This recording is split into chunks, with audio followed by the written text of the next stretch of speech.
tới rồi mình tới vậy vì miền sẽ đặt tầm khăn đóសម្រាប់ពួកយើងកម្មវិធីនេះរៀបចំឡើងក្នុងគោលបំណងជំរុញយុវជនឲ្យចូលរួមក្នុងវិស័យនយោបាយជាពិសេសក្នុងដំណើរការបោះឆ្នោតប្រសិនបើយុវជនយុវនារីមានចំណាប់អារម្មណ៍ក្នុងកម្មវិធីសូមចូលរួមជាមួយកម្មវិធីយើងរៀងរាល់ព្រឹកថ្ងៃសៅរ៍ចាប់ពីម៉ោង 7:30 នាទីដល់ម៉ោង 8:30 នាទីព្រឹក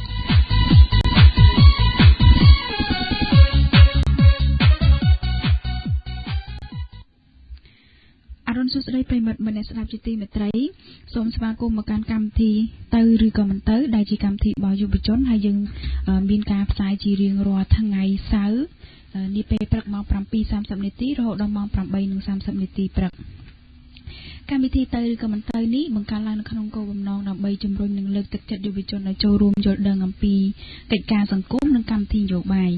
ហើយកម្មវិធីទៅឬក៏មិនទៅនេះត្រូវបានរៀបចំផលិតដោយគណៈកម្មាធិការ Conference សហការជាមួយនឹងគណៈកម្មាធិការយុវជនដើម្បីឯកភាពនិងអភិវឌ្ឍ YCUD និងបណ្ដាញអង្គការសមាគមយុវជនចំនួន 7 ទៀតដែលក្នុងនោះរួមមានមជ្ឈមណ្ឌលប្រជាពលរដ្ឋដើម្បីអភិវឌ្ឍនិងសន្តិភាព PDP Center សមាគមយុវជនខ្មែរ KYA ក្រុមប្រឹក្សាយុវជនកម្ពុជា YCC វិទ្យាស្ថានខ្មែរដើម្បីអភិវឌ្ឍជាតិខាងកម្មវិធីអភិវឌ្ឍធនធានយុវជន YRDP យុវសន្តិភាព YIP និងអង្គការយុវជនខ្មែរដើម្បីអភិវឌ្ឍសង្គម KYSD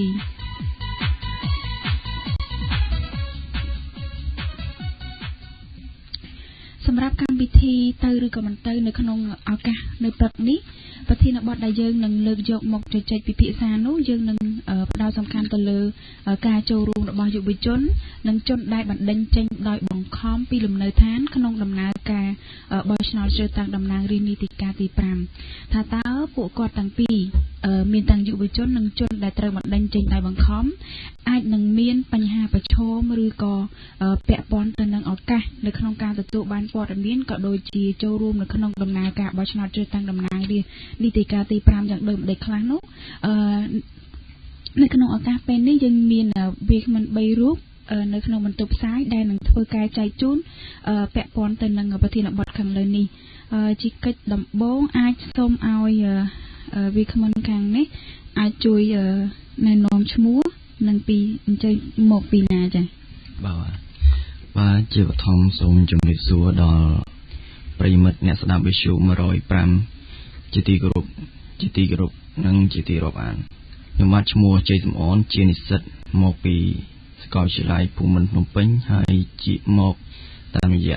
អង្គការក្រុមប្រឹក្សាយុវជនកម្ពុជា YCC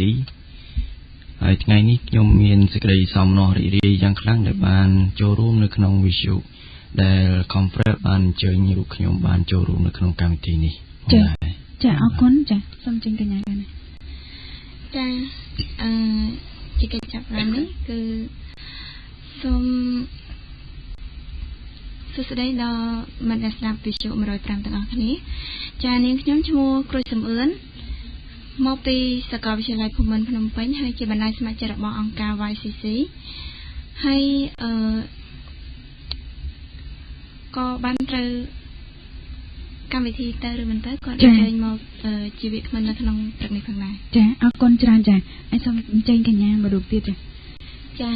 សួស្តីទាំងអស់គ្នានៅទីនេះហើយសួស្តីជំរាបសួរដល់អ្នកស្ដាប់វិទ្យុ 105 ហើយក៏សូមគោរពដល់អ្នកស្ដាប់ការផ្សាយសម្លេងកម្មវិធីទៅឬមិនទៅរបស់អង្គការ Conference ផងដែរចានាងខ្ញុំឈ្មោះឡុងគឹមហៀង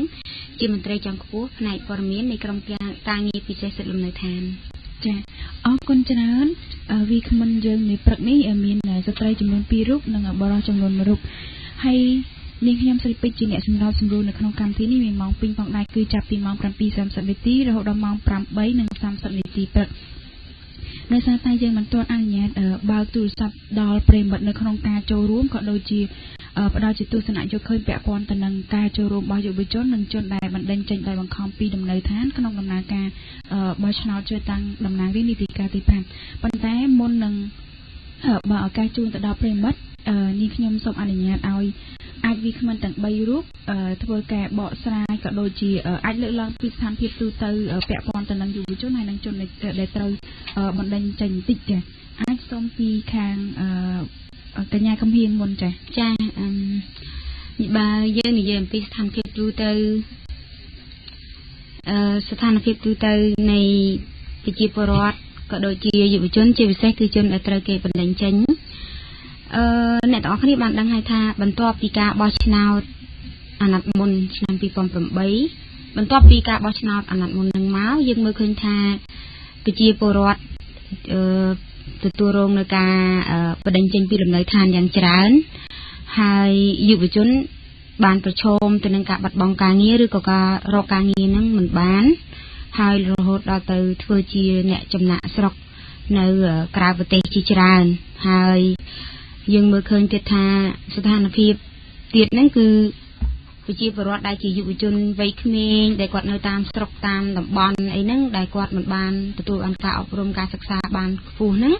គាត់បានចំណាក់ស្រុកពីខេត្តពីស្រុករបស់គាត់មកទីក្រុងដើម្បីស្វែងរកការងារធ្វើដូចជាកម្មករសំណង់កម្មករកាត់ដេរដែលមានប្រាក់ខែតិចតួចដែលមិនអាចរស់នៅបានហ្នឹងហើយយើងក៏ដឹងយើងខ្ញុំសូមនិយាយទៅតើទៅនឹងរឿងជនដែលត្រូវគេបណ្តេញចេញយើងមើលឃើញថាស្ថានភាពបន្ទាប់ពីបោះឆ្នោតហើយហ្នឹងពលរដ្ឋត្រូវគេបណ្តេញចេញច្រើនហើយពលរដ្ឋដែលកំពុងប្រឈមក៏មានច្រើនដែរប្រឈមនឹងការបណ្តេញចេញហើយទាំងពលរដ្ឋដែលប្រឈមទាំងអ្នកដែលបានចាក់ចេញបើអ្នកដែលគេបណ្តេញចេញហើយហ្នឹងគឺស្ថានភាពរស់នៅរបស់គាត់គឺវាពិបាកខុសពីការដែលគាត់រស់នៅទីតាំងចាស់ដែលគាត់ធ្វើការទាមទារដែលចាប់ដើមឲ្យគាត់នឹងធ្វើការទាមទារនៅសិទ្ធិរបស់គាត់ឲ្យមានការរស់នៅសមរម្យឬក៏ការទាមទារណាមួយឲ្យមានការដោះស្រាយប្រសើរឡើងដល់ពួកគាត់ប៉ុន្តែយើងមើលឃើញថាអ្នកទាំងអស់នោះពេលដែលគាត់ធ្វើការតវ៉ាហើយក៏ដូចជាអ្នកដែលកំពុងប្រឈមដែរពីព្រោះតែមើលឃើញថាអ្នកដែលបានចាក់ចេញនឹងពិបាកលំបាកវេទនាប្រជាពលរដ្ឋដែលកំពុងប្រឈមនឹងចាក់មិនចាក់ចេញទេហើយគាត់ព្យាយាមគាត់ធ្វើការតវ៉ាដើម្បីឲ្យមានការដោះស្រាយឬក៏គាត់មិនព្រមចាក់ចេញឬក៏គាត់តវ៉ាដើម្បីបានសំណងសមរម្យរស់នៅក្នុងទីក្រុងហើយយើងមើលឃើញថាការតវ៉ារបស់គាត់ទាំងអ្នកដែលបានចាក់ចេញទាំងអ្នកដែលមិនទាន់ចាក់ចេញកំពុងប្រឈមហ្នឹងគាត់ធ្វើការតវ៉ាទៅគ្រប់ស្ថាប័នរដ្ឋនិងស្ថាប័នពាក់ព័ន្ធដើម្បីឲ្យមានដំណោះស្រាយដល់ពួកគាត់ប៉ុន្តែគាត់បែរជាទទួលនៅការបង្ក្រាបយ៉ាងសាហាវការវាយដំការចាប់ទៅដាក់ពន្ធនាគារហើយការប្តឹងផ្សេងទៅដល់ពួកគាត់អញ្ចឹងយើងមើលឃើញថាធ្វើឲ្យយុវជនដែលជាជនរងគ្រោះខ្លួនឯងយុវជនដទៃទៀតក៏ដូចជាប្រជាពលរដ្ឋដទៃទៀតដែលគាត់មិនទាន់មានបញ្ហាមិនទាន់មានប្រឈមពេលដែលគាត់មើលឃើញរឿងទង្វើបែបហ្នឹងអយុត្តិធម៌បែបហ្នឹងរឿងកើតឡើងដោយសោកសង្រេងបែបហ្នឹងធ្វើឲ្យពួកគាត់ហ្នឹងចូលរួមគាំទ្រជាមួយនឹងអ្នកទាំងអស់អ្នកដែលមានបញ្ហានិងអ្នកដែលកំពុងប្រឈមហ្នឹងហើយរហូតដល់គាត់បានប្រើប្រាស់សិទ្ធិរបស់គាត់យ៉ាងសកម្មគឺសិទ្ធិក្រៅតែពីសិទ្ធិផ្សេងដែលគាត់មានជាមូលដ្ឋានហ្នឹងគឺគាត់បានប្រើប្រាស់សិទ្ធិរបស់គាត់ផ្សេងទៀតមួយទៀតហ្នឹងគឺសិទ្ធិពលរដ្ឋនយោបាយគឺគាត់ចូលរួមបោះឆ្នោតគាត់ចូលរួមតាមដានយ៉ាងសកម្មឃ្លាំមើលគាត់ចូលរួមយ៉ាងសកម្មមែនតើហើយរហូតមុនបោះឆ្នោតក្នុងពេលបោះឆ្នោតនិងក្រោយការបោះឆ្នោតយើងមើលឃើញបច្ចុប្បន្នអាណត្តិទី5នេះគឺគាត់ចូលរួមយ៉ាងសកម្មហើយរហូតដល់គាត់ប្រើប្រាស់សិទ្ធិនៃការប្រមូលផ្ដុំការតស៊ូមតិការតវ៉ាដោយអហិង្សាផងដែរចានេះជាស្ថានភាពសម្រាប់ខ្ញុំមើលឃើញចឹងចាអរគុណច្រើនកញ្ញាកំហៀងចាឥឡូវសូមងាកមករកលោកសំអនវិញពីបណ្ដាញស្ម័គ្រចិត្តមកពីក្រុមប្រឹក្សាយុវជនកម្ពុជាហើយក្នុងនោះដោយសារតែអង្គការក្រុមប្រឹក្សាយុវជនកម្ពុជាគឺធ្វើការសំខាន់ពាក់ព័ន្ធទៅនឹងយុវជនផងដែរហើយក្នុងនោះមានបណ្ដាញយុវជនច្រើនណាស់ហើយពាក់ព័ន្ធទៅនឹងការចូលរួមបោះឆ្នោតជ្រើសតាំងតំណាងរាស្ត្រនីតិកាលទី5ហ្នឹងតើលោកយល់ឃើញយ៉ាងណាដែរឬក៏ចំនួនយុវជនដែលចូលរួមហ្នឹងវាផុសផុលយ៉ាងដូចម្ដេចខ្លះចា៎បាទអរគុណចំណែកការនិយាយពីយុវជននិយាយពីការបោះឆ្នោតហ្នឹងគឺខ្ញុំសង្កេតឃើញថាយុវជនមានការផុសផុលនិងចូលរួមបោះឆ្នោតបានច្រើនហើយអង្គការក្រុមប្រឹក្សាយុវជនកម្ពុជា YC យើងខ្ញុំហ្នឹងមានកម្មវិធីចុះជំរុញប្រជាពលរដ្ឋឲ្យចូលរួមបោះឆ្នោតគេហៅថាកម្មវិធី Door to Door បើនិយាយសាមញ្ញទៅថា គូទ្វាណាគូទ្វាហើយវិជាបរដ្ឋដើម្បីគាត់ទៅបោះឆ្នោតហើយខាងក្រុមពួកខ្ញុំបានធ្វើយុទ្ធនាការហ្នឹងរយៈពេល5ថ្ងៃហើយក្នុងម្នាក់ហ្នឹងអាចជំរុញវិជាបរដ្ឋហ្នឹងបាន100នាក់ហើយធ្វើរយៈពេល5ថ្ងៃហើយក្នុងមួយសង្កាត់យើងចុះ3នាក់អញ្ចឹងយើងជំរុញគាត់តាមសង្កាត់3នាក់ហើយមានអ្នកចាក់មីក្រូ1នាក់ដើម្បីចាក់តាមសង្កាត់ហ្នឹងដែរហើយទាំងខណ្ឌទាំង9នៅទីក្រុងភ្នំពេញហ្នឹងគឺខាងពួកខ្ញុំនឹងបានធ្វើសកម្មភាពយ៉ាងសកម្មហើយក៏បានចូលរួមផុសផុលពីអាជ្ញាធរផងដែរដែលគាត់យល់ព្រមនឹងផ្ដល់សិទ្ធិនឹងឲ្យចូលរួមធ្វើការឃោសនាក៏ដូចជាជំរុញវិជាបរដ្ឋនឹងឲ្យចូលរួមបោះឆ្នោតប៉ុន្តែនៅក្នុងសកម្មភាពទាំងអស់ហ្នឹងគឺអត់បានបំរើនៅគណៈបកនយោបាយមួយណាហើយក៏មិនប្រកាន់ទៅនិន្នាការគណៈបកនយោបាយមួយណាដែរគ្រាន់តែចង់ឲ្យវិជាបរដ្ឋទាំងអស់គាត់បានចូលរួមយ៉ាងផុសផុលតែប៉ុណ្ណោះប៉ុន្តែក៏បន្ទាប់ពីនឹងមកទៀតគឺខ្ញុំបានឃើញថាការចូលរួមបោះឆ្នោតរបស់យុវជនមានការកើនឡើងយ៉ាងច្រើនមែនទែនដោយសារគាត់បានយល់ដឹងពីសារៈប្រយោជន៍នៃការប្រើប្រាស់សិទ្ធិរបស់ពួកគាត់ហើយទោះបីជាយ៉ាងនេះក៏ដោយប៉ុន្តែខ្ញុំមានផលវិបាកមួយចំនួនដែរដោយសារប្រជាពលរដ្ឋមួយចំនួនគាត់អត់ទាន់នៅយល់ដឹងបានច្បាស់ហើយគាត់ឡើងតែជាប់ថាផ្នត់គំនិតនយោបាយនៅពេលណាដែលយើងចុះទៅឃោសនាឬក៏ជំរុញប្រជាពលរដ្ឋទៅបោះឆ្នោតហ្នឹងបែរជាប្រជាពលរដ្ឋមួយចំនួនដែលគិតថាខាងពួកខ្ញុំហ្នឹងជាគណៈបកនយោបាយចា៎ព្រោះពេលដែលយើងចុះទៅហ្នឹងគឺចំពេលដែលគណៈបកនយោបាយគាត់ជាប់នឹងឃោសនាផងដែរអញ្ចឹងវាដំណើរផ្លូវស្របគ្នាតែអញ្ចឹងហើយធ្វើឲ្យប្រជាពលរដ្ឋមួយចំនួនគាត់យល់ថាអង្គការគឺក៏ដូចជាគណៈបកនយោបាយក៏ដូចគ្នាអញ្ចឹងធ្វើការដូចគ្នាអញ្ចឹងធ្វើឲ្យយុវជនក៏ដូចជាប្រជាពលរដ្ឋយល់ច្រឡំហើយធ្វើឲ្យមានភាពចម្រូងចម្រាសជាមួយពួកខ្ញុំផងដែរប៉ុន្តែពួកខ្ញុំនៅតែបន្តនៅសកម្មភាពនឹងដដែលព្រោះថាដោយសារយើងបានយល់ពីផ្នត់គំនិតសង្គមហើយការងារសង្គមមួយចំនួនហើយអញ្ចឹងក៏ពួកយើងនៅតែព្យាយាមធ្វើដដែលហើយធ្វើពីមួយថ្ងៃទៅមួយថ្ងៃតរហូតដល់ចប់អញ្ចឹងរហូតដល់មានជំរងចម្រាស់មួយដែលធ្វើដល់ថ្ងៃចុងក្រោយគឺគាត់យល់ច្រឡំដោយសារគណៈបកមួយចំនួនហ្នឹងគាត់ចុះឃោសនាមុនខ្ញុំហើយអញ្ចឹងខ្ញុំចុះទៅក្រោយអញ្ចឹងធ្វើឲ្យជាពលរដ្ឋគាត់យល់ច្រឡំបែរជាគាត់ចោលដុំថ្មមកត្រូវខ្ញុំប៉ុន្តែវាគាត់តែជាស្នាមរបួសទូចតាចទេប៉ុន្តែខ្ញុំគិតថាដោយខ្ញុំមិនខឹងទៅកាន់គាត់ទេប៉ុន្តែដោយសារនេះជាផ្នត់គំនិតជាការគិតរបស់ជាពលរដ្ឋដោយសារគាត់អត់បានយល់បានច្បាស់នៅផ្នែកនយោបាយផ្នែកការឃោសនាបោះឆ្នោតជាដើមចា៎បាទចាអរគុណច្រើនចាអ្វីដែលខាងសំអនបានលើកឡើងបាញ់ហ្នឹងវាអាចពាក់ព័ន្ធទៅនឹងបញ្ហាប្រឈមហើយក៏ដូចជាការលើកកម្ពស់ឲ្យយុវជនក៏ដូចជាម្ចាស់ឆ្នោតនឹងយកចូលរួមនៅក្នុងដំណើរការបោះឆ្នោតដែលក្នុងនោះជាងប្រើតួនាទីយុវជននៅក្នុងការផ្សព្វផ្សាយចំណេះដឹងទៅឲ្យពលរដ្ឋទាំងអស់ហ្នឹងប៉ុន្តែវាអាចជួបទៅនឹងបញ្ហាប្រឈមមួយចំនួនដូចដែលយើងបានឃើញក៏ដូចជាបានប្រទះរហូតមកដល់ពេលនេះក៏អាចមាននៅលើចឹងដែរហើយងាកមករកកញ្ញាសំអឿនបន្តិចអាចលើកឡើងដោយត្រួសត្រាយបន្តិចថាតើតកតងទៅនឹងក្រមប្រឹក្សាយុវជនកម្ពុជានឹងបានអាចថាជាការចូលរួមរបស់យុវជននៅក្នុងដំណើរការបោះឆ្នោតនឹងអាចរកឃើញបានអ្វីខ្លះដែរចាអរគុណច្រើនបងគឺសម្រាប់ការបោះឆ្នោតអាណត្តិទី5ហ្នឹងគឺចំពោះយុវជនផ្ទាល់តាមថា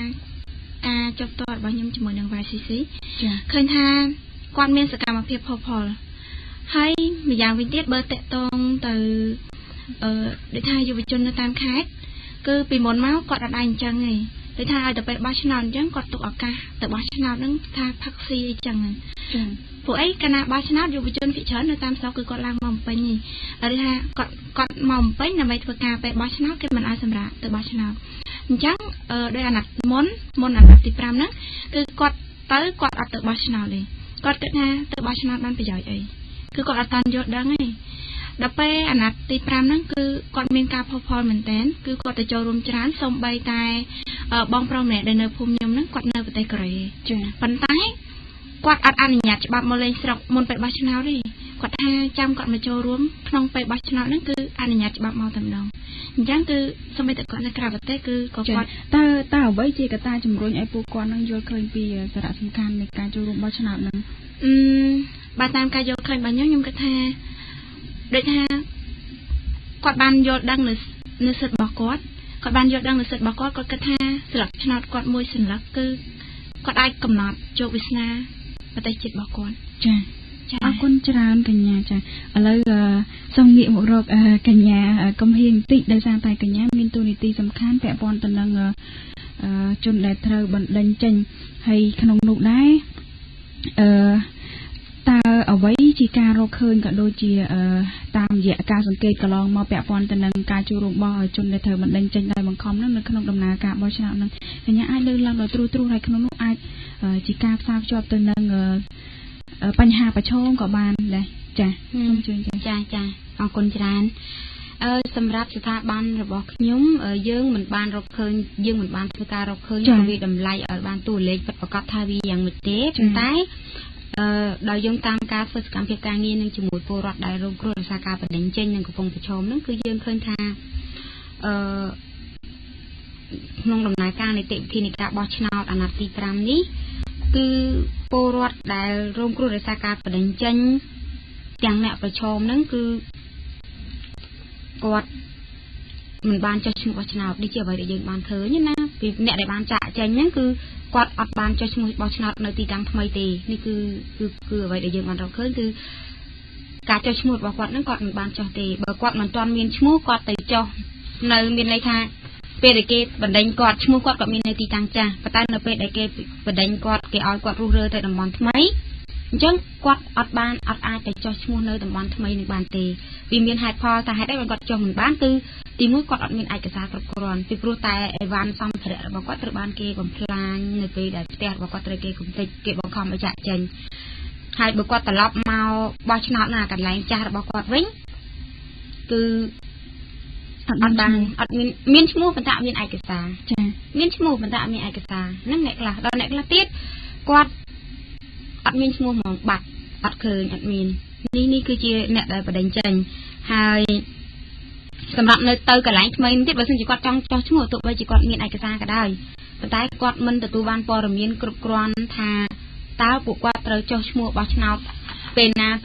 ឬក៏ការចុះឈ្មោះបោះឆ្នោតនឹងផុតកំណត់ហើយនៅគាត់នៅតាន់ពេលវេលានៃការចុះឈ្មោះបោះឆ្នោតនឹងឬអត់ពីអាជ្ញាធរភូមិឃុំនឹងអត់មានទេអញ្ចឹងនេះគឺជាអ្វីដែលយើងបានរកឃើញជាមួយនឹងពួកគាត់ដែលយើងបានរកឃើញហើយកត្តាប្រឈមនឹងយើងមើលឃើញថាទាំងអ្នកដែលចាក់ចេញអ្នកដែលបានចាក់ចេញហើយគឺគាត់មានទីតាំងឆ្ងាយពីកន្លែងបោះឆ្នោតពេលដែលគាត់ចង់មកបោះឆ្នោតចឹងវាឆ្ងាយសម្រាប់គាត់ដោយគាត់នៅភ្នំបាទគេបដិញ្ញគាត់ទៅភ្នំបាទគាត់ឈ្មោះគាត់នៅភ្នំបាទអត់មានទេដើម្បីធ្វើការបោះឆ្នោតប៉ុន្តែគាត់មានឈ្មោះនៅភ្នំពេញអញ្ចឹងតម្រូវឲ្យគាត់មកពីភ្នំបាទដែល40គីឡូជាងមកទីក្រុងភ្នំពេញដើម្បីធ្វើការបោះឆ្នោតនេះទីមួយគឺទីតាំងដែលចម្ងាយហើយទីពីរគឺការបាត់បង់អត្តសញ្ញាណឯកសារមានឈ្មោះហើយទីតាំងនៅក្បែរនឹងហើយប៉ុន្តែគ្មានឯកសារដើម្បីបញ្ជាក់ក្នុងការធ្វើការបោះឆ្នោតបានទេហើយយើងមើលឃើញទៀតថា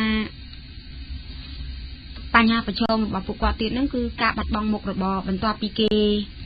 ចាក់ឲ្យគាត់ចាក់ចេញឬក៏បង្ខំត្រូវចាក់ចេញទាំងបង្ខំគាត់បាត់បង់មុខរបរធ្វើឲ្យជីវភាពគាត់លំបាកក្រីក្រវេទនាខ្លាំងធ្វើឲ្យគាត់វេទនាខ្លាំងរហូតដល់គាត់មិនអាចនៅរកធ្វើការអីនៅស្រុកបានគាត់ចេញទៅក្រៅប្រទេស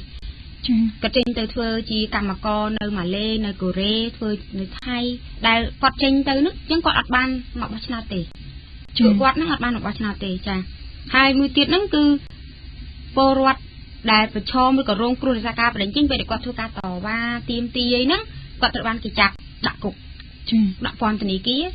អញ្ចឹងគាត់ក៏អត់បានបោះឆ្នោតដែរដោយលោកស្រីទេវនីលោកស្រីយ៉ាំបុផាលោកស្រីទេវនីការពីបោះឆ្នោតឃុំសង្កាត់អត់បានបោះឆ្នោតទេព្រោះគាត់នៅក្នុងពន្ធនាគារប៉ុន្តែលោកស្រីយ៉ាំបុផាអត់បានបោះឆ្នោតជាតិទេព្រោះនៅក្នុងពន្ធនាគារ จับในក្នុងពន្ធនាគារចានេះគឺជាអ្វីដែលយើងបានរកឃើញហើយនឹងកត្តាប្រឈមសម្រាប់ពលរដ្ឋដែលប្រឈមនឹងការបដិចេញឬអ្នកដែលជន់ទៅត្រូវគេបដិចេញនឹងហើយមួយទៀតហ្នឹងគឺការចូលរួមរបស់ពួកគាត់បើសិនជាការចូលរួមរបស់អ្នកទាំងអស់នោះទាំងយុវជនក៏ដោយយុវជនខ្លួនឯងនឹងក៏ដោយព្រោះយុវជនគឺសំខាន់ណាស់ជាអនាគតសម្រាប់ប្រទេសជាតិដោយបងស្រីលើកឡើងហ្នឹងគឺប្រកបណាស់គឺយុវជនគឺជាអនាគតរបស់ប្រទេសជាតិដែរបើយុវជនយើងនៅតែមានបញ្ហាអញ្ចឹងប្រទេសជាតិយើងក៏នៅតែមានបញ្ហាដែរបញ្ហានោះគឺថាយើងមើលឃើញថាបញ្ហារបស់យុវជនហ្នឹងគឺយុវជនមិនមានស្ថានភាពគ្រួសាររបស់យុវជនខ្លួនឯងហ្នឹងយើងមើលថាស្ថានភាពលំបាកពិបាកវេទនាទី1ទី2យុវជនយើងមិនបានទទួលការអប់រំឬក៏ឱកាសក្នុងការរៀនសូត្រឲ្យបានខ្ពស់ទេជាបញ្ហាទី3យុវជនខ្លួនឯងហ្នឹងមិនអាចមានឱកាសឬពេលវេលាឬធនធានដើម្បីធ្វើចូលរួមកិច្ចការសង្គមឬនយោបាយទេយើងមើលឃើញថាដោយរាល់ថ្ងៃនេះឃើញយុវជនយើងធ្វើការឃើញគាត់ចូលរួមយ៉ាងសកម្មនៅក្នុងការទាមទារនៅក្នុងការប្រមូលផ្ដុំប៉ុន្តែគាត់ត្រូវបានគេបំបែកគេបាញ់សម្លាប់ដោយថ្មីនេះកម្មករគឺជាយុវជនហើយគាត់ចូលរួមធ្វើការងាររបស់គាត់នៅក្នុងកិច្ចការសង្គមហ្នឹងប៉ុន្តែគាត់ត្រូវបានគេសម្លាប់គេបាញ់គេធ្វើបាបគេចាប់គេបំបែកគេចាប់ដាក់គុកឲ្យដូច20នាក់ជាង40នាក់ជាងកំពុងតែនៅក្នុងពន្ធនាគារហ្នឹងអញ្ចឹងនេះគឺជាបញ្ហាបើមិនយុវជនគឺជាអនាគតរបស់ប្រទេសជាតិប៉ុន្តែបើយុវជនទាំងអស់ហ្នឹងពួកយុវជនរបស់យើងទាំងអស់ហ្នឹងមិនមានទាំងអស់ហ្នឹងតើយើងតើអនាគតយើងប្រទេសជាតិយើងទៅយ៉ាងណាចាអរគុណចាឥឡូវដោយសារតែនាងខ្ញុំបើឱកាសជូនទៅដល់ប្រិមិត្តអញ្ចឹងប្រព័ន្ធទូរស័ព្ទដែរប្រិមិត្តអាចចេញចូលរួមបាននៅក្នុងកម្មវិធីនេះមាន3ខ្សែនៅខ្សែទី1 023 88 57និង45 016 54 43និង98 012 43 34និង37ហើយប្រធានបទដែលយើងកំពុងតែជជែកពិភាក្សាពាក់ព័ន្ធទៅនឹងការចូលរួមរបស់យុវជននិងជនដែលមិនដេញចេញដោយបង្ខំពីដំណើរឋាននៅក្នុងដំណើរការបោះឆ្នោតជ្រើសតាំងតំណាងរាស្ត្រនីតិកាលទី5នេះហើយវាគ្មិន3រូបដែលនឹងចូលមកជជែកក៏ដូចជាចែករំលែកបទពិសោធន៍ក៏ដូចជាការយល់ឃើញពាក់ព័ន្ធទៅនឹងប្រធានបទនោះគឺមានទី1គឺលោកជ័យសំអនជាបណ្ដាញស្ម័គ្រចិត្តមកពីក្រុមប្រឹក្សាយុវជនកម្ពុជាទី2កញ្ញាគ្រួចសំអឿនជាបណ្ដាញស្ម័គ្រចិត្តមកពីក្រុមប្រឹក្សាយុវជនកម្ពុជាដូចគ្នាហើយទី3គឺកញ្ញាលងកំហៀងគឺជាមន្ត្រីជាន់ខ្ពស់ផ្នែកទំនាក់ទំនងនិងព័ត៌មានមកពីអង្គការការពារសិទ្ធិលំនៅឋានចាឥឡូវនេះយើងមានខ្សែទូរស័ព្ទហើយនេះខ្ញុំសូមបើកជូនខ្សែ012ចា Halo ជំរាបសួរ Halo ជំរាបសួរចាជំរាបសួរលោកសំណាងពីភ្នំពេញចាបាទសូមជំរាបសួរបងវាគ្មិនទាំង3ផងហើយបងសម្រាប់ជំរាបផងបាទជំរាបសួរសំណាងខ្ញុំស្ដាប់តាមការណែនាំរបស់បងខាងដើមនិងតាមការស្រាវជ្រាវរបស់បងណាខ្ញុំយល់ស្រប100%ព្រោះអីព្រោះថាខ្ញុំក៏ធ្លាប់ត្រូវគេបណ្ដឹងចេញដែរហើយខ្ញុំត្រូវគេបណ្ដឹងចេញតាំងពី2001មកហើយអញ្ចឹងផលវិបាកទាំងអស់ហ្នឹងគឺមានច្រើនដូចបងរៀបរាប់អញ្ចឹងថាឈ្មោះនៅខាងដូចខ្ញុំពីមុននៅស្កាត់ទលេវិស័យអញ្ចឹងខ្ញុំនៅឈ្មោះនៅក្នុងផ្សេងហើយឈ្មោះ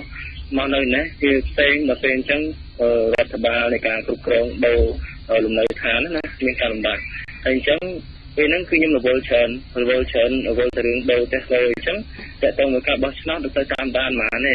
ហើយវាស្ថិតជាកតាបកិច្ចផ្សព្វផ្សាយព័ត៌មានគឺរបស់រដ្ឋាភិបាលផងហើយរបស់អង្គការមួយចំនួនដែលគាត់មានការយល់ដឹងខាងហ្នឹង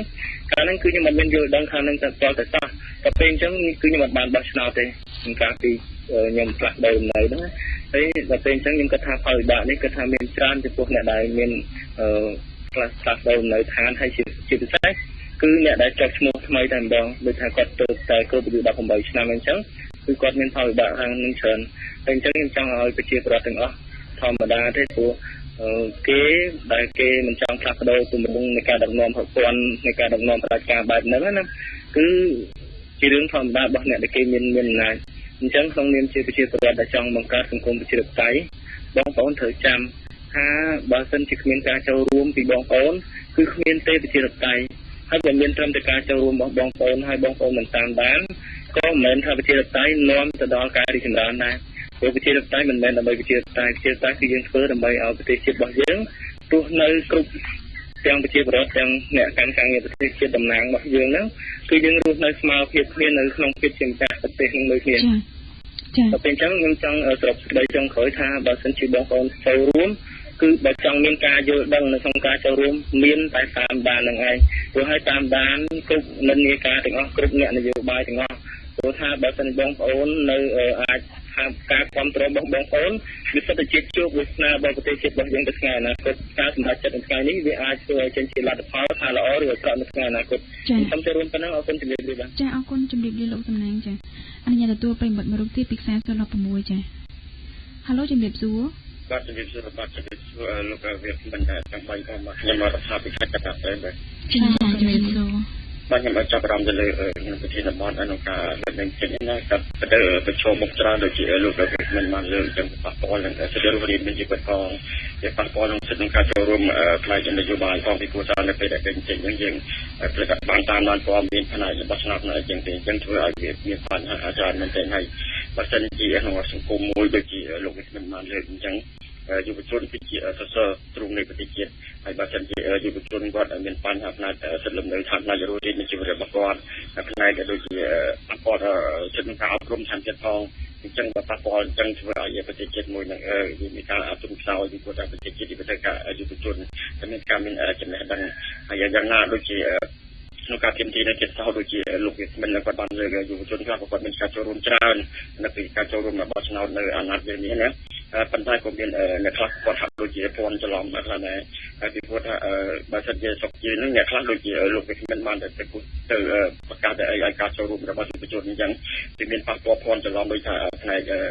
គណៈបកឯកឃោសនាអញ្ចឹងណាតែប៉ុន្តែក្នុងសង្គមយើងសប្តាហ៍ថ្ងៃគាត់ផ្នែករបស់ប្រជាពលរដ្ឋហាក់ដូចកលែងមកមើលគណៈបកហ្នឹងគឺចំណុចអវិជ្ជមានច្រើនមែនទែនណាពីព្រោះថាផ្នែកគណៈបកហ្នឹងគិតពីបកពួកគិតពីផលប្រយោជន៍គិតពីអីទាំងច្រើនណាស់គិតពីផលប្រយោជន៍សង្គមជាតិទេបើសិននៅសង្គមប្រជាធិបតេយ្យគាត់ប្រកបពីគិតពីប្រយោជន៍របស់ប្រជាពលរដ្ឋគិតពីប្រយោជន៍របស់ប្រទេសជាតិណាហើយការចូលរួមរបស់ប្រជាពលរដ្ឋនៅជាសោដល់ក៏យ៉ាងដែរយើងត្រូវមានការចូលរួមដោយមានការលំដាប់លំដោយដោយសារបញ្ហាសិទ្ធិលំនៅឋានអញ្ចឹងយើងចូលរួមក្នុងការតវ៉ាអញ្ចឹងវាពាក់ព័ន្ធនឹងអាជ្ញាធរដែនដីវាពាក់ព័ន្ធនឹងយើងឲ្យអ្នកដំណើររបស់យើងក្នុងការចូលរួមដល់ស្រីប៉ុណ្ណេះវាមិនបានទេដល់ពេលដែលយើងប្រើប្រាស់សិទ្ធិក្នុងការបញ្ចេញមតិដូចជាការធ្វើបដកម្មអញ្ចឹងធ្វើឲ្យប៉ះពាល់ដល់លោកសំណាងចាមានជាសំណួរទេលោកសំណាងបាទខ្ញុំសូមអធិស្ឋានលោករដ្ឋាចាអធិស្ឋានបាទខ្ញុំសូមបញ្ចប់ពីវិមានតែអញ្ចឹងសូមឲ្យបងប្អូននៅការចូលរួមក្នុងសង្គមប្រជាធិបតេយ្យបងប្អូនទាមទារយកសិទ្ធិនិងអំណាចឲ្យបានបើសិនជាបងប្អូនទាមទារយកសិទ្ធិនិងអំណាចឲ្យបាត់បានទេមានន័យថាបងប្អូនអាចប្រើប្រាស់សិទ្ធិក្នុងការរស់រានមានជីវិតសិទ្ធិលំនៅឋានបានទេបាទខ្ញុំសូមចូលរួមនៅប៉ុណ្ណឹងទេបាទចាអរគុណលោករដ្ឋាចាឥឡូវសូមទទួលប្រិមត្តមួយខ្សែទៀតពីខ្សែ012ចាហៅឡូជំរាបសួរបាទជំរាបសួរខ្ញុំបាទឈ្មោះមេពីស្រុកអានទៅហ្នឹងចាអញ្ញាតស្គាល់ឈ្មោះលោកដោយសារស្រាប់អត់សូវបានឈ្មោះមេចាលោកមីពីស្អាងចាលោកមានអីចេញចូលរួមប្រធានបទយើងថ្ងៃនេះលើកឡើងពីការចូលរួមរបស់យុវជននិងជនដែលបណ្ដឹងចេញពីលំនៅឋានដោយបង្ខំនៅក្នុងដំណើរការបោះឆ្នោតជាតិចាបាទជំរាបសួរបងប្អូនវិក្កាមណាចាបាទជំរាបសួរមានចំណាប់អារម្មណ៍ទៅលើយុវជនការចូលរួមរបស់គាត់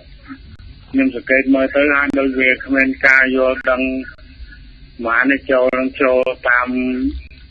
ថាផ្អើលតាមវងពេលមួយបាទកាលណាយើងធ្វើតេស្តសួរគាត់ទៅគាត់អត់ដឹងពីគោលដៅនៃការចូលរួមរបស់គាត់ទេគាត់ឃើញគេទៅថែបងវាយអញ្ចឹងទៅគាត់ទៅមួយគេមួយឯងសប្បាយអញ្ចឹងទៅទីមួយក៏អត់ដឹងពីគោលដៅនៃការចូលរួមហ្នឹងគឺដើម្បីអ្វីហើយទស្សនៈនយោបាយដែលគាត់គ្រប់គ្រងហ្នឹងចំណុចចាប់ផ្ដើមគេហ្នឹងគេចាប់ផ្ដើមពីណាទៅណាហើយហើយយ៉ាបតនយោបាយហ្នឹងគេធ្វើយ៉ាងម៉េចដើម្បីនាំឲ្យជាតិទៅដល់គោលដៅកុំឲ្យមានគ្រោះថ្នាក់ហ្នឹងក៏អត់សួរទៅក៏អត់ដឹងដែរហើយទៅលើក្នុងការគ្រប់គ្រងគោលនយោបាយគណៈបកនីមួយហ្នឹងក៏គាត់អត់មានការយល់ដឹងដែរគាត់ដឹងតែចូលរួមឆ្លាញ់មេបកតាមគ្នាអញ្ចឹងណាបាទអញ្ចឹងជំនួសសួរបងប្អូនថាការចូលរួមរបស់យុវជនខ្វះការយល់ដឹងហ្នឹងតើវាមានប្រយោជន៍អត់ចាអរគុណបាទអរគុណចា អនុញ្ញាតទទួលប្រិមត្តមួយរូបទៀតពីខ្សែ023ចាហៅឡូជំរាបសួរបាទឡូជំរាបសួរបាទចាជំរាបសួរខ្ញុំបាច់ទៅវិចិត្រពីភ្នំពេញបាទចាលោកចាបាទខ្ញុំសូមសួរទៅលោកបាញ់ហ្នឹងគាត់ថាអ្នកចូលរួមគាត់ចូលរួមគណៈបកគាត់មានយោបល់ថាអត់មានការយល់ដឹងចុះឥឡូវគាត់បញ្យល់អាការយល់ដឹងហ្នឹងយ៉ាងម៉េចហើយបើគាត់មានគំនិតល្អហើយមានដំណោះស្រាយចឹងបង្កើតគណៈបកមួយទៅចាបើយើងចូលរួមដូចជាយុវជនចឹងគាត់រត់ដឹងឯកើតមកមានណាចេះទេតែបើមិនបានចូលរួមអត់មានឱកាសរីកចេះទេខ្ញុំទៀតបាទខ្ញុំអរគុណខ្ញុំគ្រប់គ្រងការហ្នឹងតែយុវជនឥឡូវយើងដឹងហើយការដែលកើតឡើងហ្នឹងគឺដោយសារអីគឺដោយសារអំណាចផ្ដាច់ការដោយសារមនុស្សអាក្រក់ដឹកនាំគេចំទៅអញ្ចឹងតើដូចអ្នកវិភាគខាងស៊ីសេរីគេយកបទវិភាគបកស្រាយពីរឿងអីអន្តរភាពពីរឿងសេដ្ឋកិច្ចនយោបាយអ្នកជំនួញតែគាត់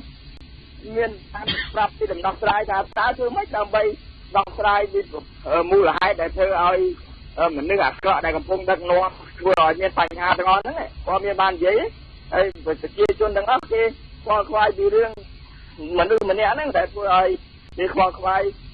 បាត់បង់សេរីភាពអ្វីៗទាំងអស់ហើយប្រជាជនជាង10លាននេះដែលកំពុងតែរងគ្រោះដោយគ្មានសុវត្ថិភាពចឹង10លានអ្នកល្មមងើបហើយជាង10លានអ្នកហ្នឹងងើបទៅយើងទាំងអស់គ្នាជាយោបល់ផ្ទាល់របស់លោកវិចិត្រថាតើបើសិនជាយល់ឃើញថាការចូលរួមរបស់យុវជនក៏ដូចជាជនដែលត្រូវបណ្ដេញចេញដោយបង្ខំពីលំនៅឋានហ្នឹងមានបញ្ហាប្រឈមអញ្ចឹងគឺធ្វើឲ្យគាត់ហ្នឹង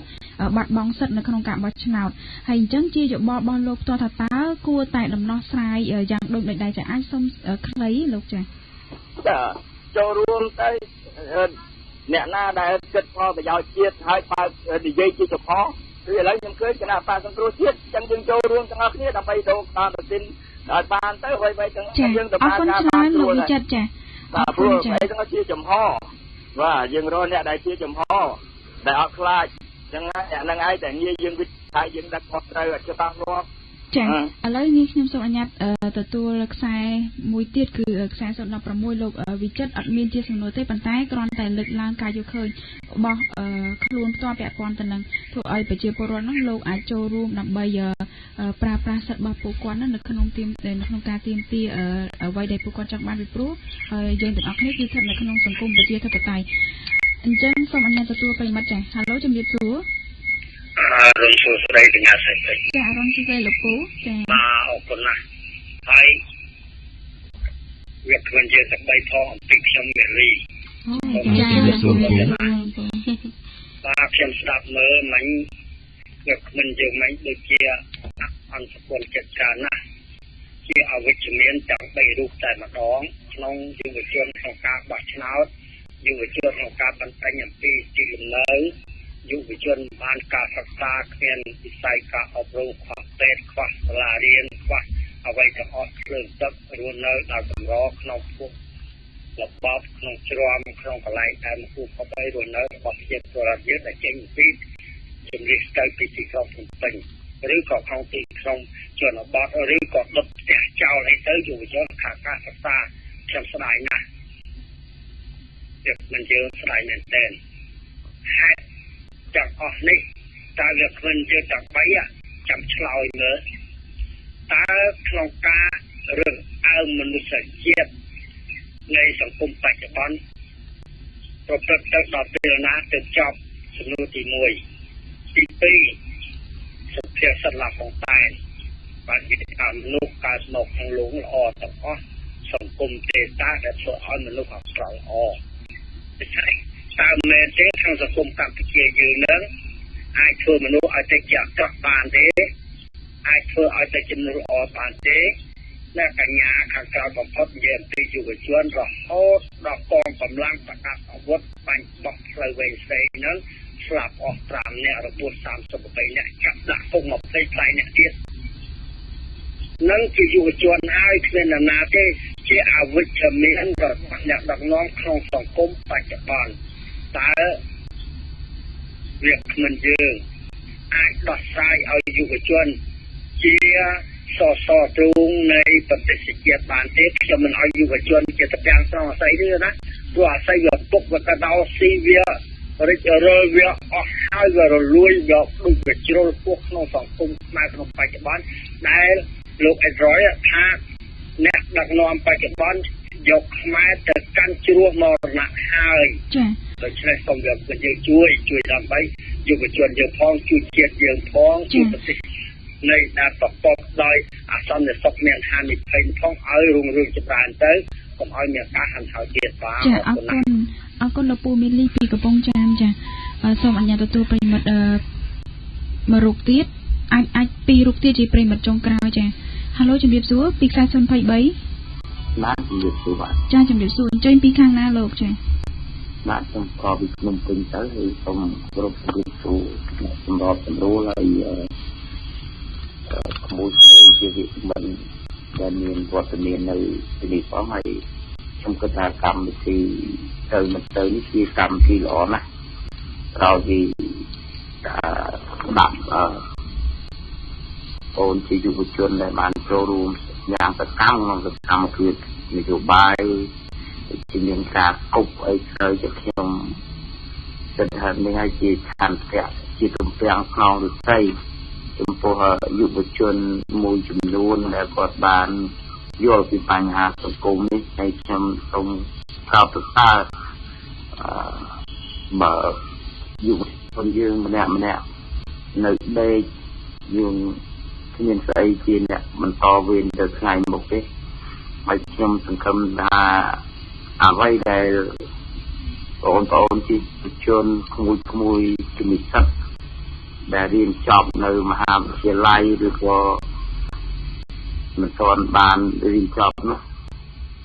ទោះតែយើងភ្ញាក់ទាំងអស់គ្នាដោយសារកម្មវិធីនេះគឺជាកម្មវិធីទៅមិនទៅ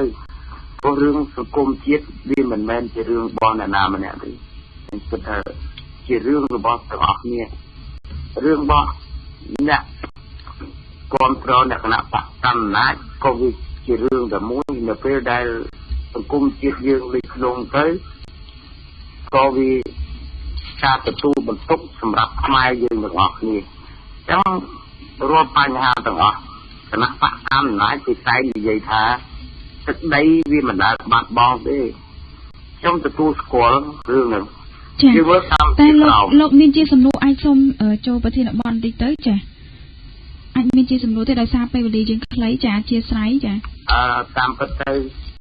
ជាសំណួរខ្ញុំគិតថាខ្ញុំអត់មានទេក៏ប៉ុន្តែរាល់បញ្ហាដែលយើងខ្វល់ខ្វាយទាំងអស់គ្នាក្នុងវិក្កាមដែលមានវត្តមាននៅទីនេះ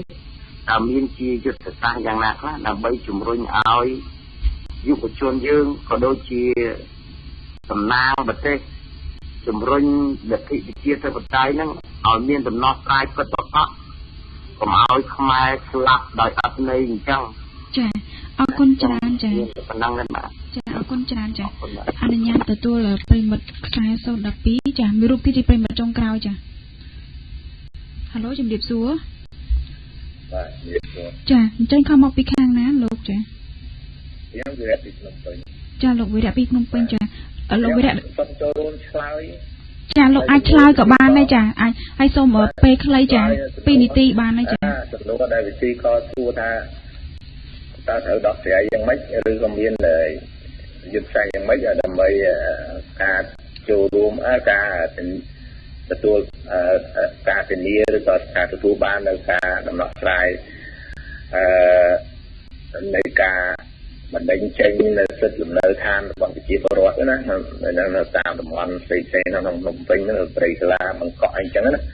ខ្ញុំថាខ្ញុំឆ្លើយអានេះតាមការយកឃើញខ្ញុំទេណាដោយសារតែអាឡូលោកវិរៈយើងផ្ដោតសំខាន់តទៅនឹងការជួបរបស់យុវជននិងជនដែលត្រូវបណ្ដេញចេញដោយបង្ខំនៅក្នុងដំណើរការបោះឆ្នោតនឹងហើយដោយសារតែមានបញ្ហាប្រឈមដូចជាខ្វះព័ត៌មានឬមួយក៏ការដែលត្រូវបានគាត់នឹងមិនមានលំនៅឋានអញ្ចឹងហើយធ្វើឲ្យគាត់នឹងបាត់បង់សិទ្ធិនៅក្នុងការបោះឆ្នោតអញ្ចឹងនាងខ្ញុំអាចសូមជាយោបល់ពីប្រិមត្តដែរថាតើចំពោះដំណោះស្រាយបែបហ្នឹងថាតើគួរតែធ្វើបែបម៉េចចា៎ខ្ញុំថាអានោះតកតងនឹងអាជ្ញាធរអ្នកដែលមានឆន្ទៈអ្នកដែលមានតួនាទីធ្វើរឿង បញ្ជីឈ្មោះបោះឆ្នោតហ្នឹងខ្ញុំថាគួរតែគណៈកម្មការឬមួយក៏មន្ត្រីដែលរៀបចំការបោះឆ្នោតនោះត្រូវឯករាជ្យមិនមានកាន់និន្នាការឬមួយក៏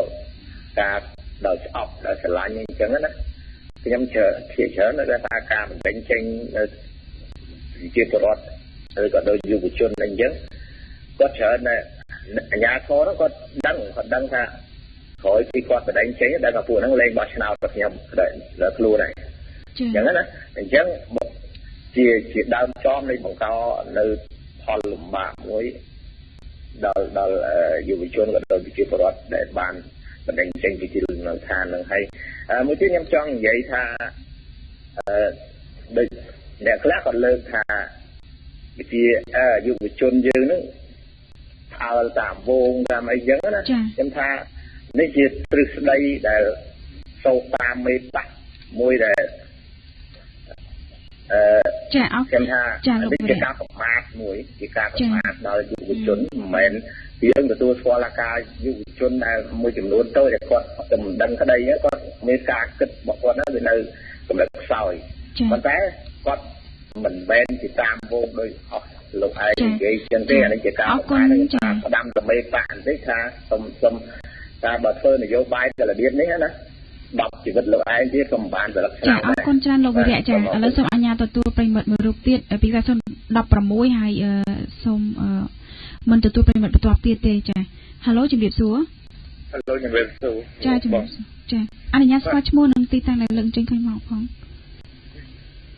ហៅឡូណាគេដែរហៅឡូចាឥឡូវដោយសារតែពេលវេលាយើងអត់ទៅហើយនោះអញ្ចឹងនាងខ្ញុំប្រហែលជាសូមអនុញ្ញាតឲ្យវាគ្មិនធ្វើការបកស្រាយតាក់ទងទៅនឹងសំណួរវិញដោយសារយើងមានច្រើនដែរហើយក្នុងនោះពីខាងលោកសំណាងអត់មានជាសំណួរទេដែលគ្រាន់តែលើកពីការយកឃើញពាក់ព័ន្ធទៅនឹងជនដែលត្រូវបណ្ដឹងចេញជាបទពិសោធន៍តខ្លួនជាអ្វីដែលលោកឆ្លងកាត់ហ្នឹងគឺការខ្វះព័ត៌មានហើយមួយវិញទៀតហ្នឹងយុវជនដែលត្រូវបានបណ្ដឹងចេញផងដែរហ្នឹងដែលទៅតែគ្រប់អាយុហ្នឹងគឺមិនបានទៅចុះឈ្មោះដោយសារតែខ្វះព័ត៌មានហ្នឹងគឺធ្វើឲ្យគាត់ហ្នឹងបាត់បង់សិទ្ធិបោះឆ្នោតហើយអញ្ចឹងមួយវិញទៀតពាក់ព័ន្ធទៅនឹងលោករដ្ឋាក៏អត់មានដែរតែមានរដ្ឋាគាត់មានសំណួរមួយគឺថាតើការចូលរួមខ្វះការយល់ដឹងរបស់យុវជននោះតើមានប្រយោជន៍អ្វីខ្លះនៅក្នុងការបោះឆ្នោតនេះជាសំណួររបស់គាត់អូខេអញ្ចឹងជាពីខាងស្អាងក៏ស្តៀងគ្នាដែរលោកពីខាងស្អាងគាត់ថាការចូលរួមខ្វះការយល់ដឹងរបស់យុវជនហ្នឹងវាតើវាមានផលប្រយោជន៍ឬក៏វាមាននៅផលវិបាកឬក៏គុណវិបាកហ្នឹងយ៉ាងដូចម្ដេចខ្លះចំពោះការចូលរួមអភិវឌ្ឍសង្គមហ្នឹងអញ្ចឹងអាចសូមលើពីខាងលោកខាងនេះសិនចា៎បាទអរគុណសំណួរដ៏ល្អមួយនេះនិយាយពីការចូលរួមរបស់យុវជនតើមានអត្ថប្រយោជន៍អ្វីខ្លះឬក៏มันមានអត្ថប្រយោជន៍អ្វីខ្លះសម្រាប់យុវជនផ្ទាល់ណាបើយើងនិយាយទៅលើការចូលរួមរបស់យុវជនវិញយុវជនគឺជាសសរទ្រូងនៃប្រទេសជាតិបើសិនណាយុវជនគាត់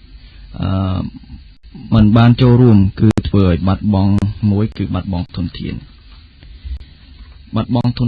គឺមានន័យថាគាត់អត់បានប្រើនៅសិទ្ធិរបស់គាត់នៅចំណេះរបស់គាត់ផងដែរមួយទៀតគាត់នៅពេលណាគាត់បាននៅពេលគាត់អត់បានចូលរួមគឺមានន័យថាគាត់បាត់បង់សិទ្ធិរបស់គាត់ហើយគាត់ជាពលរដ្ឋគាត់ជាយុវជនម្នាក់អញ្ចឹងគាត់បានចូលរួមបើហើយនៅពេលណាដែលគាត់ធ្វើចំណាក់ស្រុកដូចបងប្រុសខាសំណាងគាត់បានធ្វើចំណាក់ស្រុកអញ្ចឹងហើយគាត់បានផ្លាស់ប្ដូរទីលំនៅអញ្ចឹងគាត់ពេលហ្នឹងគឺគាត់បាត់បង់ព័ត៌មាននៅពេលណាដែលគាត់បាត់បង់ព័ត៌មានគឺមានន័យថាគាត់លែងមានឱកាសក្នុងការប្រើសិទ្ធិរបស់គាត់ដើម្បីចុះឈ្មោះបោះឆ្នោតអញ្ចឹងវានេះជាបាត់បង់នៅសិទ្ធិនិងបាត់បង់នៅកាតព្វកិច្ចជាពលរដ្ឋនេះអ្វីដែលសំខាន់គឺក្នុងការចូលរួមរបស់ប្រជាពលរដ្ឋក៏ដូចជាយុវជនហ្នឹងគឺមានសារៈសំខាន់ខ្លាំងណាស់មុនដំបូងយើងត្រូវដឹងថា អ្វីទៅជាលទ្ធិជាតបតៃខ្ញុំសូមបំបែកពាក្យថាលទ្ធិប្រជាធិបតេយ្យប្រជាធិបតេយ្យគឺប្រជាគឺជាប្រជាពលរដ្ឋប្រជាជនប្រជារាស្ត្រឯធិបតេយ្យគឺខ្ពង់ខ្ពស់ឧត្តមធំនិងជាម្ចាស់អំណាចសរុបឲ្យខ្លីមកគឺថាជាទម្រង់នៃរដ្ឋាភិបាលដែលយកប្រជាពលរដ្ឋជាម្ចាស់អំណាចហើយប្រជាពលរដ្ឋត្រូវធ្វើសេចក្តីសម្រេចចិត្តសម្រាប់រដ្ឋាភិបាលរបស់ពួកគេគឺមានន័យថាយកប្រជាពលរដ្ឋគឺជាធំគឺជាម្ចាស់អំណាចបើផ្អែកទៅតាមមាត្រា51ថ្មីនៃរដ្ឋធម្មនុញ្ញឆ្នាំ1993គឺបានចែងថាព្រះរាជាណាចក្រកម្ពុជាអនុវត្តនយោបាយប្រជាធិបតេយ្យសេរីភូប៉ាពលរដ្ឋខ្មែរជាម្ចាស់វាសនានៃប្រទេសរបស់ខ្លួនប្រជាពលរដ្ឋប្រើប្រាស់អំណាចរបស់ខ្លួនតាមរយៈសភាព្រឹទ្ធសភារដ្ឋាភិបាលនិងសាលាជម្រះក្តីអំណាចនឹងបែងចែកជា3អំណាចនីតិបញ្ញត្តិអំណាចនីតិប្រតិបត្តិនិងអំណាចតុលាការនៅពេលណាដែលយើងដឹងលទ្ធិជាតបតៃនៅក្នុងហ្នឹងគឺមានការចូលរួមផងដែរហើយសារៈសំខាន់នៃក្នុងការចូលរួមហ្នឹងគឺមានគោលការណ៍សំខាន់នៃរបបប្រជាធិបតេយ្យគឺមាន12ចំណុចដែលយើងនឹងដែលខ្ញុំនឹងបង្ហាញបន្តិចទៀតនេះតកតងនឹងទី1គឺប្រព័ន្ធពហុបកនៅពេលណាដែលយើងបាទចឹងហើយទី2គឺការបោះឆ្នោតសេរីត្រឹមត្រូវនិងទៀងទាត់ទី3ការទទួលស្គាល់លទ្ធផលការបោះឆ្នោតទី4ការចូលរួមរបស់ប្រជាពលរដ្ឋទី5ភាពស្មើគ្នាទី6ការអត់ឱនខាងនយោបាយទី7ការទទួលខុសត្រូវទី8តម្លាភាពទី9ការត្រួតពិនិត្យនិងរំលោភអំណាចទី10ការគោរពសិទ្ធិមនុស្សទី11នីតិរដ្ឋហើយទី12គឺសេរីភាពខាងសេដ្ឋកិច្ចចឹងនៅពេលណាដែលយើងដឹងគោលការណ៍សំខាន់ទាំងអស់ហ្នឹងគឺយើងប្រកាសជានឹងដឹងច្បាស់ថាតើយុវជនប្រជាពលរដ្ឋនឹងចូលរួមបែបណាហើយខ្ញុំសូមសរុបឲ្យខ្លីមកគឺលទ្ធិប្រជាធិបតេយ្យគឺជាការផ្លាស់ប្ដូរនៅសមាជិកសភារដ្ឋាភិបាលដោយសន្តិវិធីបាទអញ្ចឹងដោយសារពេលវេលាខ្លីគឺខ្ញុំសូមបញ្ចប់តែប៉ុណ្្នឹងចុះបាទអរគុណអរគុណច្រើនឃើញថាលោកសំអនបានលើកឡើងបញ្ជាក់ច្បាស់លាស់វាមាននៅក្នុងក្របខ័ណ្ឌច្បាប់ដែលពលរដ្ឋមិនមែនតែយុវជនទេដែលត្រូវដឹងរឿងហ្នឹងតែជាប្រជាពលរដ្ឋទូទៅផងដែរប៉ុន្តែដោយសារតែចំណុចមួយហ្នឹងគឺជាចំណុចដែលធំដែលយើងត្រូវការពិភាក្សាឲ្យកាន់តែស៊ីជម្រៅទៀតអញ្ចឹងនេះខ្ញុំសង្ឃឹមថាអាចនៅឱកាសក្រោយៗទៀតចំណុចដែលពាក់ព័ន្ធទៅនឹងបញ្ហាទាំងអស់ហ្នឹងយើងនឹងលើកយកមកពិភាក្សានៅពេលបន្តទៀតចា៎ហើយឥឡូវនេះសូមឮពីកញ្ញាសំអឿនបន្តិចថាតើបើសិនជាការចូលរួមរបស់យុវជនហ្នឹងមិនបានពេញលេញទេអញ្ចឹងថាតើហើយវាធ្វើឲ្យរាំងស្ទះទៅដល់ការអភិវឌ្ឍជាតិយ៉ាងដូចម្តេចខ្លះដែរចាចំពោះសំណុំនេះអូសូមឆ្លើយថាការចូលរួមមិនពេញលេញរបស់យុវជននៅក្នុងការចូលរួមផ្នែកនយោបាយគឺថាធ្វើឲ្យមានអសន្តិសុខដូចយើងឃើញហើយបច្ចុប្បន្នហ្នឹងដោយសារគាត់ចូលរួមមិនបានពេញលេញគឺវាមានការរាំងស្ទះដល់ការអភិវឌ្ឍជាតិទី1គិតមើលចាប់ពីបោះឆ្នោតតាំងពីខែកក្កដារហូតមកដល់ឥឡូវគឺជាប់គាំងនយោបាយរយៈពេល5ខែហើយគឺមានបាតកម្មរអាក់រអួលរហូតអញ្ចឹងមិនន័យថាគឺអត់អាចទៅធ្វើអីការទេសូម្បីតែទី1បាតកម្មផ្នែកនយោបាយឥឡូវឈានដល់បាតកម្មខាងកម្មករទៀតអញ្ចឹងគឺជាប់គាំងបន្តគ្នារហូតហើយឥឡូវកំពុងតែបើតាមការសង្កេតរបស់ខ្ញុំទៅគឺឈានដល់គេហៅថាមាត់រណ្ដៅវិបត្តិសេដ្ឋកិច្ចណាថាតាមទ្រឹស្ដីលោកគ្រូសេដ្ឋកិច្ចគាត់និយាយអញ្ចឹងគាត់ថាដោយសារ បញ្ហាគាត់ចូលរួមមិនបានពេញលេញមានការបណ្ដេញចេញពីលំនៅឋានគឺធ្វើឲ្យពួកគាត់នឹងកើតទុក្ខមិនសុខចិត្តចេះតែដូចថាធ្វើឲ្យមានបញ្ហាចរាចរណ៍នៅក្នុងប្រទេសរហូតអញ្ចឹងគឺថាការវិវត្តបើយើងអត់មានសន្តិភាពគ្រប់គ្រាន់អត់មានសន្តិសុខគ្រប់គ្រាន់អញ្ចឹងតើយើងអាចអភិវឌ្ឍទៅណាកើតចាអរគុណច្រើនចាឥឡូវសូមជូនសំណួរពីលោកពូមីលីទៅកញ្ញាកំហៀងក្នុងនោះលោកបានដោយសារតែជនដែលត្រូវបានបណ្ដេញចេញក៏ដូចជាយុវជនមួយចំនួនដែរហ្នឹងគឺត្រូវបានគេរើសអើងនៅក្នុងសង្គមទេបើតែរស់នៅក្នុងសង្គមប្រជាធិបតេយ្យដូចគ្នាតែត្រូវបានរើសអើងពីអាជ្ញាធរឬក៏អាចពីអ្នកនយោបាយណាមួយហ្នឹងអញ្ចឹងថាតើតើយើងអាចមានវិធីសាស្ត្រឬមួយក៏ជាការយល់ឃើញយ៉ាងដូចម្តេចដើម្បីកុំឲ្យមានការកាន់និន្នាការនៅគណៈបកនយោបាយផ្សេងគ្នាហើយយើងរើសអើងគ្នាចាអរគុណខ្ញុំមុននឹងឆ្លើយទៅការសួរនេះខ្ញុំសូមឆ្លើយទៅនឹងសំណួរមួយដែរពីខាងអ្នកស្គាល់ទូរស័ព្ទចូលរបស់យើងដែលគាត់សួរថាដែលគាត់បានលើកឡើងថាការចូលរួមរបស់យុវជនហ្នឹងมันមានការយល់ដឹងទេតែគាត់លើកឡើងពីការចូលរួមរបស់យុវជនសម្រាប់នីតិដំណាក់ការបោះឆ្នោតតំណាងរាស្ត្រនីតិកាលទី5នេះសម្រាប់ខ្ញុំមិនយល់ស្របចំពោះការលើកឡើងនេះទេសម្រាប់ខ្ញុំដែលថាយុវជនចូលរួមដោយមិនយល់ដឹងខ្ញុំ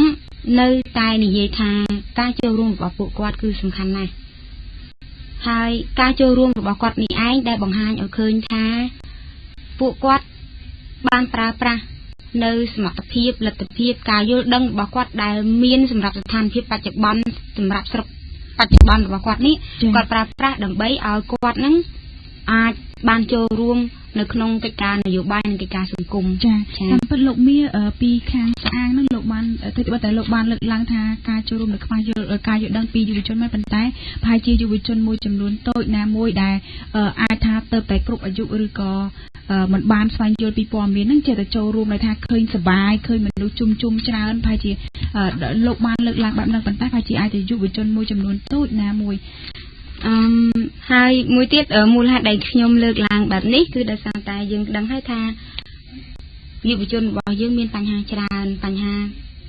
មិនមានការមិនទទួលបានការអប់រំត្រឹមត្រូវមិនមានវិជ្ជាជីវៈត្រឹមត្រូវជីវភាពគ្រួសារលំបាកវេទនាដោយរបាយការណ៍មួយទៅតែរកឃើញថា10លានអ្នកនៅក្នុងប្រទេសហ្នឹងក្នុងចំណោម14លានអ្នក10លានអ្នកដែលរងគ្រោះដោយដែលងាយរងគ្រោះដែលរងទុក្ខវេទនាអញ្ចឹងយើងគិតមើលទៅថាក្នុងចំណោម10លានអ្នកហ្នឹងតើយុវជនប៉ុន្មានអញ្ចឹងយុវជនទាំងអស់ហ្នឹងនៅពេលដែលគាត់រងទុក្ខវេទនានៅពេលដែលគាត់លំបាកអញ្ចឹងគាត់ត្រូវធ្វើការចូលរួមហើយនៅក្នុងកិច្ចការសង្គមនិងកិច្ចការនយោបាយគ្រាន់តែថាតើឱកាសនៃការចូលរួមរបស់គាត់ហ្នឹងមានបានកម្រិតណាហើយក្រុមណាដែលគាត់ចូលរួមក្រុមមួយអាចចោទប្រកាន់ទៅក្រុមមួយនៅពេលដែលក្រុមយុវជនហ្នឹងគាត់មិនគ្រប់គ្រងក្រុមមួយទៀតអញ្ចឹងនេះគឺជាការចោទប្រកាន់ទៅលើពួកគាត់ទេពីព្រោះតែមិនទទួលស្គាល់ការពិតថាតើយុវជនគេបានដឹងគេបានយល់គេបានសិក្សាគេបានឃើញអំពីការរងទុក្ខវេទនាការលំបាកភាពអយុត្តិធម៌នឹងកម្រិតណាអញ្ចឹងការលើកឡើងបែបនេះខ្ញុំនៅតែមិនយល់ស្របដដែលថាយុវជនមិន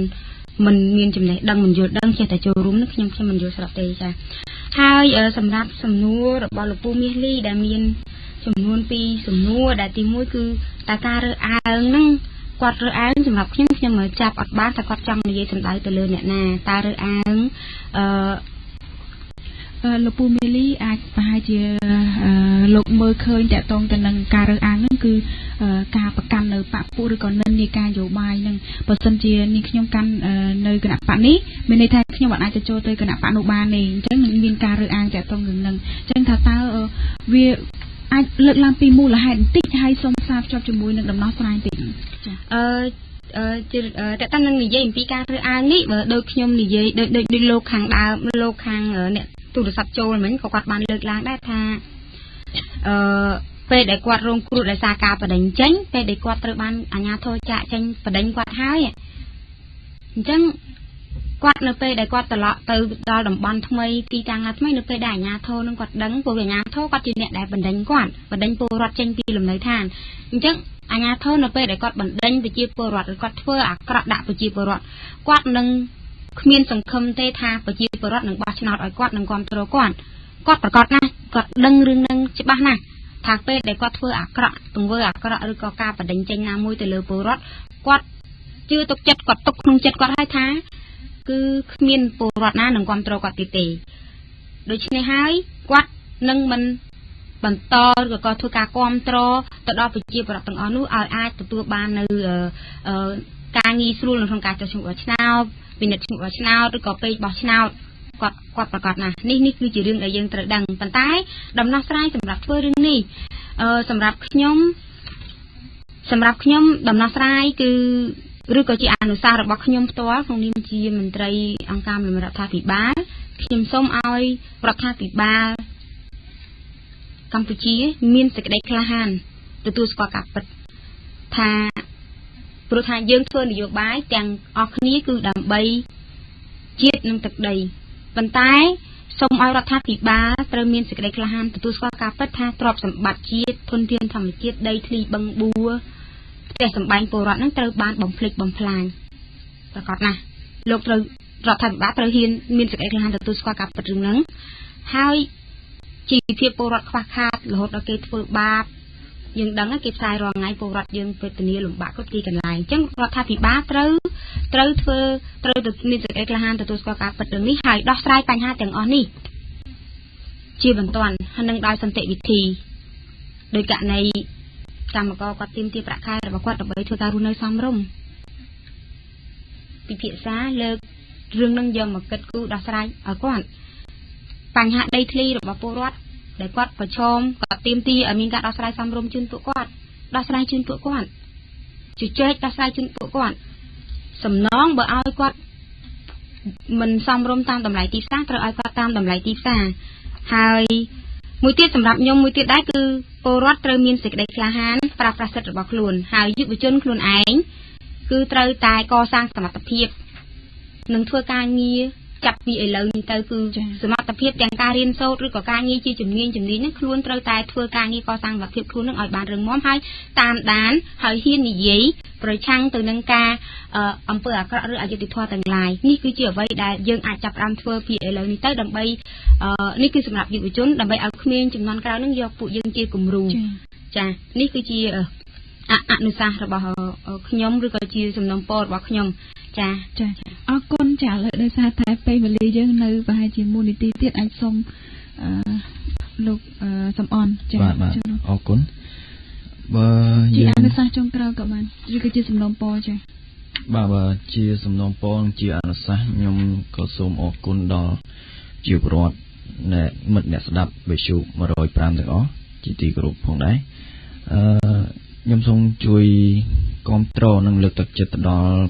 យុវជនក៏ដូចជាប្រជាពលរដ្ឋទាំងអស់ឲ្យចូលរួមការងារសហគមន៍ទាំងអស់គ្នាដើម្បីអភិវឌ្ឍប្រទេសជាតិយើងត្រូវស្របទៅនឹងទ្រឹស្ដីក៏ដូចជាទស្សនៈរបស់ប្រធានាធិបតីសហរដ្ឋអាមេរិកមួយរូបដែរគឺលោក John Kennedy ដែលពួកយើងគាត់ជាបានស្គាល់គាត់បាននិយាយថា ask not what your country can do for you ask what you can do for your country យើងបើយើងបកស្រាយទៅថាក្នុងនាមយើងនិយាយខ្លីនៅក្នុងសង្គមគ្រួសារនៅក្នុងគ្រួសារតែម្ដងក្នុងនាមយើងជាកូនជាសមាជិកមួយរូបយើងកុំសួរថាតើឪពុកម្ដាយរបស់អ្នកឯងនឹងបានធ្វើអ្វីខ្លះសម្រាប់អ្នកឯងតែសួរខ្លួនឯងថាតើខ្លួនឯងនឹងក្នុងនាមជាកូនក្នុងនាមជាសមាជិកនៅក្នុងគ្រួសារតើខ្លួនឯងបានជួយអ្វីខ្លះដល់គ្រួសារហើយបើយើងក៏លេចមកមើលនៅទស្សនវិជ្ជាប្រទេសយើងវិញយើងត្រូវសួរថាតើយើងខ្លួនឯងនឹងបានជួយអ្វីខ្លះទៅដល់សង្គមទៅដល់ប្រទេសហើយកុំសួរថាតើប្រទេសបានជួ